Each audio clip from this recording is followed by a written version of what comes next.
Senhor, quem morará em vossa casa e no vosso monte santo habitará? É aquele que caminha sem pecado e pratica a justiça fielmente, que em nada prejudica o seu irmão, nem cobre de insultos seu vizinho. Queridos irmãos e irmãs, no domingo passado, fomos impelidos a uma tomada de decisão. Ou servir ao Deus único e verdadeiro, que liberta seu povo da escravidão e o conduz à terra prometida, ou servir a falsos deuses, ídolos, mitos.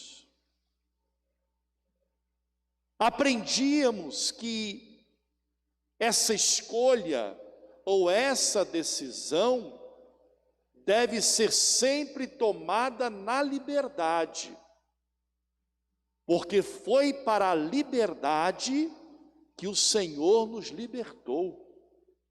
Deus não nos quer escravos. Deus respeita a nossa livre decisão de servi-lo ou não. Também aprendemos que toda escolha que nós fazemos tem consequências. Se nós optamos pelo Deus de Jesus, pelo Deus da Bíblia, nos comprometemos com um projeto de vida, de justiça, de igualdade para todos. Nos comprometemos com a construção de um mundo totalmente diferente desse mundo que está aí, em que nós vivemos. E sabemos que quando nos comprometemos com o Evangelho, com o projeto de Deus, muitas são as incompreensões e perseguições. Hoje, a palavra de Deus, por sua vez, falou-nos sobre o tema da lei e da exigência em observar esta lei. E eu começo a homilia com o seguinte ponto: toda lei deve ter como princípio básico ou primário a defesa do direito fundamental à vida. Toda lei que não está a serviço das pessoas não é legítima.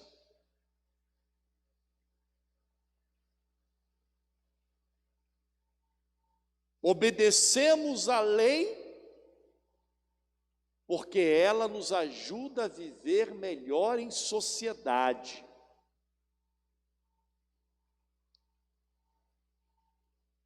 Quando falamos em lei de Deus, isso ainda se torna mais claro.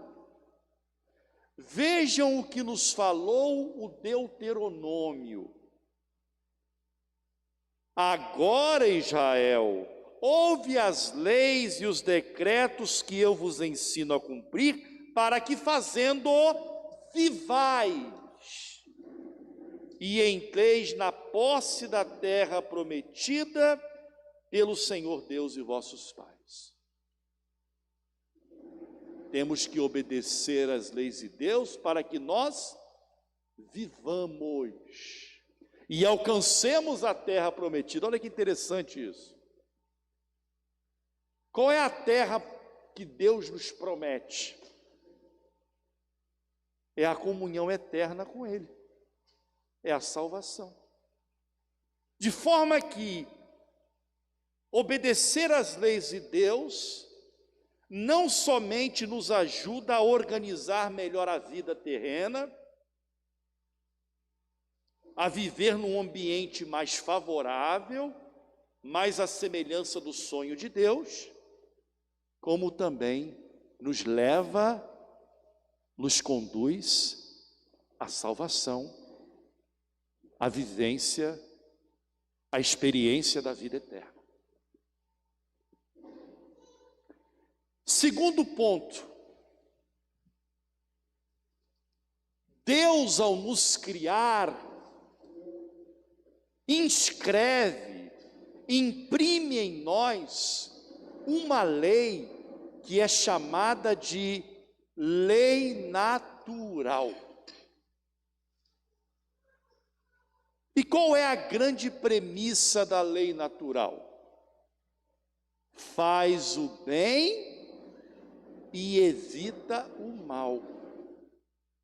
Ou seja, Deus nos cria sempre para o bem. E a lutarmos contra tudo aquilo que fere a vida, que fere a sobrevivência nessa terra. São Tiago, na segunda leitura, inclusive, vai dizer o seguinte: recebei com humildade a palavra que em vós foi implantada e que é capaz de salvar as vossas almas.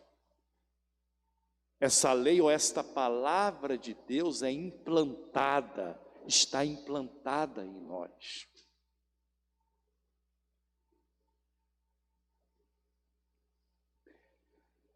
Mais um ponto importante.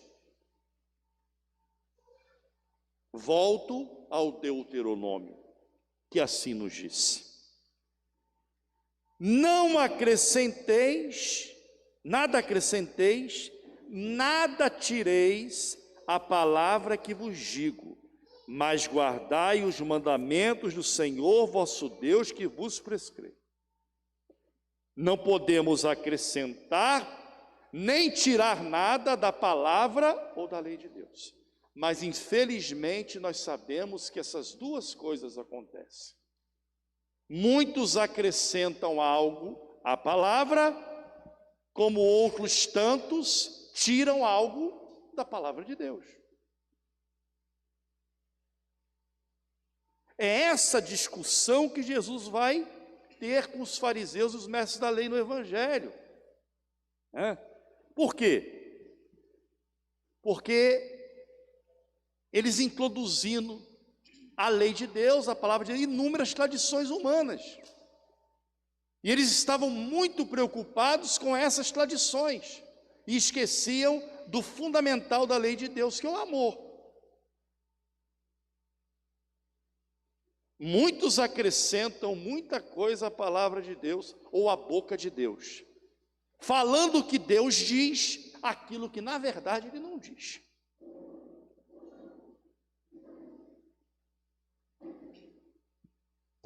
Mas eu acho que pior que isso é quando se quer omitir algo que Deus, que Jesus diz, ensina, em troca de se legitimar uma prática contrária ao Evangelho. Exemplo, o Evangelho fala de paz.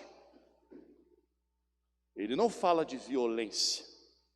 Ele não fala que a população tem que andar armada. Fala. Jesus pega em arma no Evangelho? A arma de Jesus é o amor. Ou não? Então ele não faz arminha, não. É o amor. Jesus fala de perdão.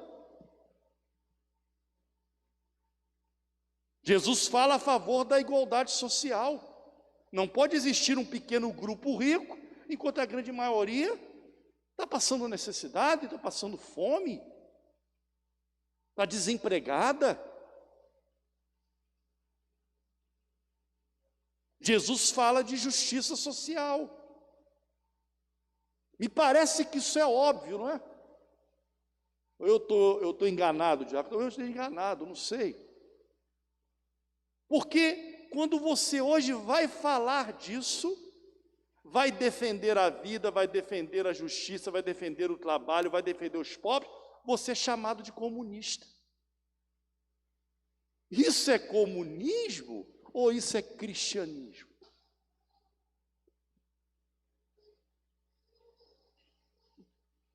Isso é sério, meus irmãos. Mas essas pessoas que gostam de chamar os outros de comunista, na verdade, escondem isso aí, ó. Eles querem que tipo de religião? A religião que não se compromete. Você fica só na igreja, faz sua oração, vem à missa, reza o seu texto, volta para casa. Mas sem compromisso nenhum com o que está acontecendo aí fora. E São Tiago, mais uma vez, vai falar uma coisa importante para nós. Vejam que tudo que eu falo aqui é fundado na palavra. Final da segunda leitura, ele disse assim, ó, com efeito, a religião pura e sem mancha diante de Deus Pai é esta, olha só, assistir os órfãos e as viúvas em suas tribulações e não se deixar contaminar pelo mundo. Essa é a religião pura. Por que fala de órfãos e viúvas? Porque eram os principais grupos excluídos daquele tempo. Uma mulher que morresse viúva, não tivesse descendência, ela ficaria míngua. Ela viveria na mendicância, virava mendiga. Porque o homem que garantia o sustento dela. E mesma coisa o órfão. Alguém que não tinha pai, como é que ia garantir o sustento? Então se tornaria mendigo também. E hoje, que grupos se assemelham aos órfãos e às viúvas? Os moradores de rua, quem às vezes não tem um pouco de arroz e feijão dentro de casa para comer, porque o feijão é a nossa escolha, tem que ser pelo feijão, não tem que ser pelo fuzil. É pelo feijão, o povo tem que comer, o povo tem que encher a barriga, tem gente passando necessidade. Quantas pessoas nós aqui, nossa paróquia assiste aí, que vivem à míngua, e às vezes não tem nada para comer. Ontem mesmo tem um acontecimento aqui, eu não presenciei, né? Teve aqui um encontro de coroinhas, né? E alguém aqui pegou um cachorro quente, né? E deu uma senhora pobre que passava para a rua. Depois voltou, a senhora estava comendo e chorando. Sabe por que ela estava chorando? Porque isso não é comum. Muita gente, quando vê o outro passando fome, o que faz? Vira as costas. Mas que testemunho bonito. Então a religião pura é essa, que está a serviço dos mais pobres, necessitados, e que não se deixa contaminar pelo mundo. Que mundo é esse? É essa mentalidade, essa ideologia que exclui as pessoas, que descriminaliza os outros, que tem preconceito, que é homofóbico, que é feminicida, que é racista. Essas coisas, essas ideias não têm nada a ver com o projeto de Deus.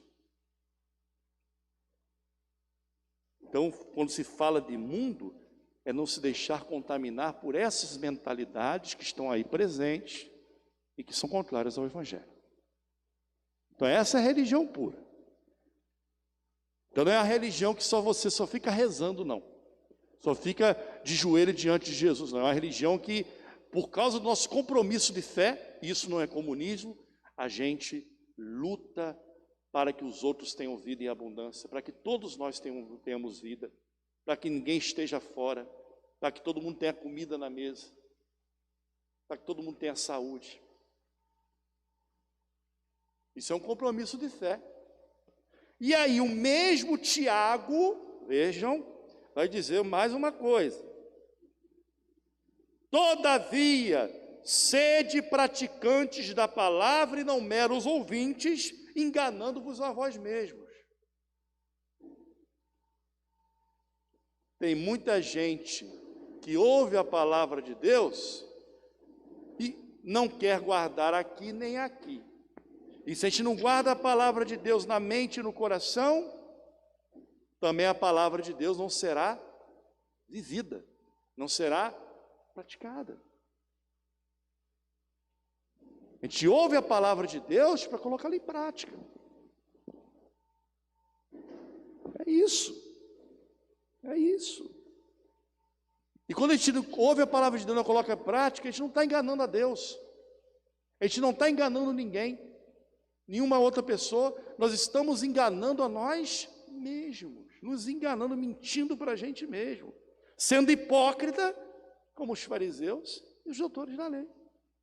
Hipócritas. Vamos ver mais uma fala de Jesus. Bem profetizou Isaías a vosso respeito, hipócritas, como está escrito: este povo me honra com os lábios, mas seu coração está longe de mim. De nada adianta o culto que me prestam, pois as doutrinas que ensinam são preceitos humanos. Vós abandonais o mandamento de Deus para seguir a tradição dos homens. Coisa séria essa, né? Puxão de orelha de Jesus, viu? A gente deveria se envergonhar, porque às vezes a gente oferece louvores a Deus, oferece culto a Deus, participa da missa, canta, reza, mas na verdade abandonamos os preceitos de Deus para seguir a tradição dos homens, as tradições humanas. Jesus no Evangelho não está desmerecendo a higiene pessoal, porque aquelas autoridades questionam Jesus porque os seus discípulos não lavavam as mãos antes de comer, não seguiam as tradições. Mais do que tradição, é higiene. Mas o que está em jogo aqui não é essa impureza exterior, mas a impureza interior. O que torna o homem impuro não é aquilo que vem de fora para dentro, é aquilo que sai de dentro de nós. Porque é de dentro do coração humano que saem as más intenções, imoralidades, roubos, assassínios, adultérios, ambições desmedidas, maldades, fraudes, devassidão, inveja, calúnia, orgulho, falta de juízo. Da onde sai isso? De dentro de nós. E essas coisas passam a existir dentro de nós quando em nós não está a palavra de Deus, não está a lei de Deus, que é a lei do amor. É aquela história. Se a gente preenche o coração de coisas ruins, ali não haverá espaço para coisas boas. E se ali não existem coisas boas, vai estar tudo escancarado para as coisas ruins se instalarem.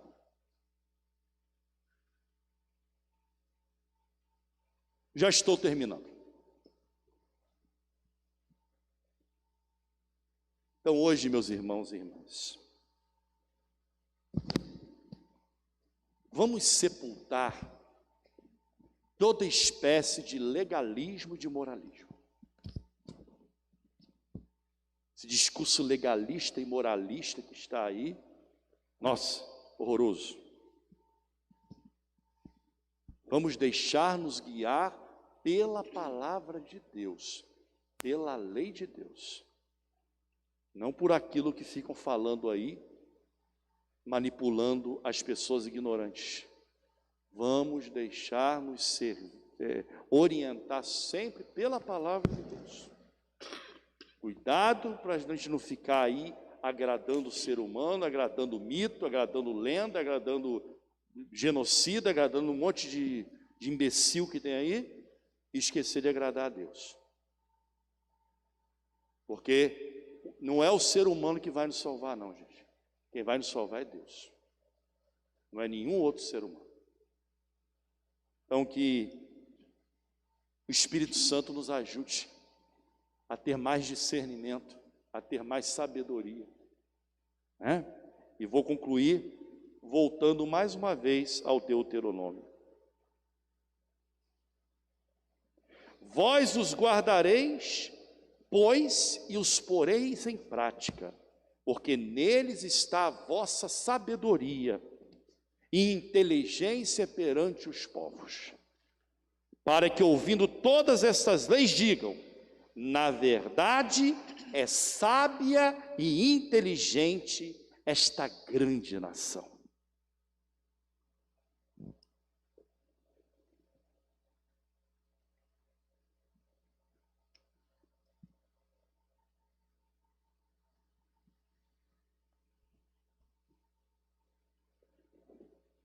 Senhor, quem entrará no santuário para te louvar?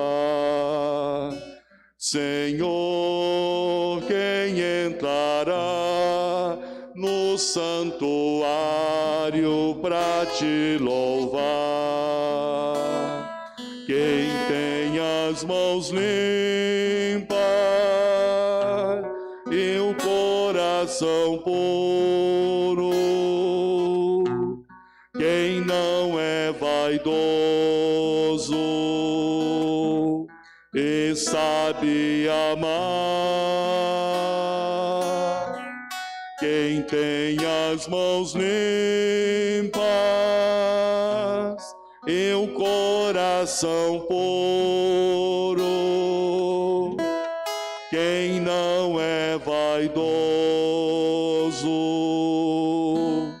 e sabe amar.